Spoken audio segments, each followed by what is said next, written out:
All right, so today in our presentation, we're going to be talking about tissue plasminogen activator. That's a TPA drug. We're going to be talking about treating ischemic stroke using the TPA drug, how stroke events occur, how TPA is used. We're going to look at the cellular molecular level as to how it's used, and the mechanism of TPA and how it breaks down those blood clots. So firstly, we're going to cover how do stroke events even occur. So on the easier side of things, I think the hemorrhagic stroke is pretty self-explanatory. We're going to have a weakened blood vessel and it's going to rupture, causing bleeding in the brain. So that's how that stroke will occur. And then the ischemic stroke is going to have an area of the brain that is deprived of blood. So that is going to be a blood clot that is obstructing blood flow to a certain part of the brain.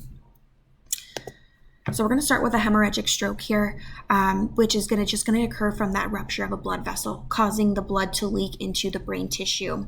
So some causes of that, an increased risk can certainly be individuals with high blood pressure, but this can really happen from head trauma or individuals who have blood vessel conditions where they just have weaker blood vessels than normal, or there is a condition causing the malformation of blood vessels.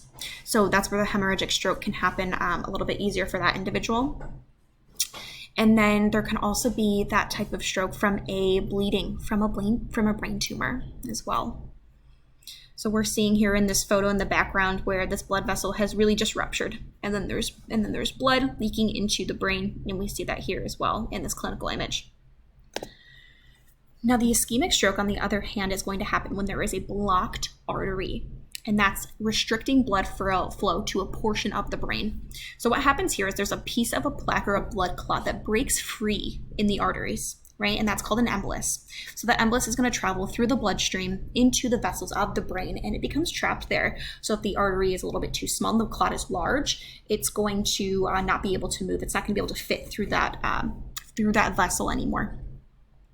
So that clot is going to prevent blood flow, and the blood is going to keep going to other parts of the brain, but beyond that clot, the blood flow is just going to completely stop. So when that happens, the cells are deprived of blood, and that surrounding tissue is going to start to starve from not getting enough blood, and then those cells are going to start to die. So that's the infarct. And then that area of at-risk tissue affected from that blocked artery is called the penumbra. So I thought this was a pretty good picture of the embolism, describing the clot that travels from the site that it was formed, and then the thrombus, which is that blood clot that forms in the vessel as well. So some clinical imaging here that I thought would be important to look at would be the infarct core. So that infarct area, that's where that blood clot is occurring, and then that surrounding tissue is the penumbra.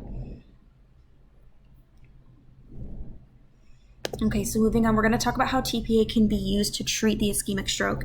So this photo I thought was sort of silly because I don't think that individual who's being treated would be smiling, but I thought it was a pretty nice description of sort of what's happening here. So when the TPA drug is administered, it's going to make its way to that blockage. It's going to break down the blood clot. Okay, so that blood clot's going to dissolve, and then the blood flow is going to be restored to the brain. So it's going to be important as well that we administer this drug within 4 hours of the stroke symptoms. We're going to talk about that a little bit towards the end. So we're going to see here, there's that blood clot, there's the TPA surrounding that blood clot, and it's going to break down the clot, it's going to dissolve, and then we have restored blood flow. So on that cellular molecular level, I want to touch on just briefly for us, so what's the baseline? So the baseline of information we need to know is the embolus is formed from blood clots and fibrin. So fibrin is going to act as the net or the glue that's holding that clot together. So that's going to be important when we talk about how that's going to break down and break that clot free. So the action that's happening here is the TPA is binding to a blood protein called plasminogen. Plasminogen is transformed into an enzyme called plasmin, and then plasmin is going to break down fibrin, which is that glue. As that glue dissolves, then the clot is cleared and the blood flow is restored. So let's move on here. We can talk about how does plasminogen become plasmin. So this is more so on that molecular level when we're talking about plasminogen and it's becoming plasmin. It becomes plasmin through protease. Protease is an enzyme that digests protein. So it does that by cleaving this arginine-valine bond. So once it becomes plasmin, then we have that fibrin degrading into just degradation products. So that's also called fibrinolysis. So I thought this was a really nice photo here, just showing the plasminogen in TPA. They bind to fibrin, and all of those three things together forms this ternary complex, and then this plasminogen activation forming plasmin, and then the fibrin's going to break down into degradation products. So now how does this plasmin get to that point where it's degrading the fibrin and that fibrolysis is happening?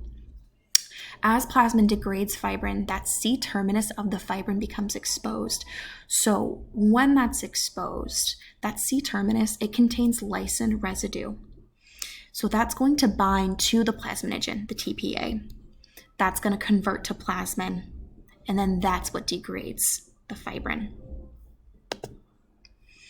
All right, so time is really of the essence here when we're administering this drug. If TPA is not administered within the critical 4-hour window, then there can be severe damage to the brain, and it will be too great to come back from. So here's a little photo here where the patient gets a head CT. That's how we're going to find out they're experiencing this ischemic stroke. Get lab results in the CT report, and then so that should all really be done. Administering the drug should really happen within that hour window. All right, and that is the finish to my TPA presentation.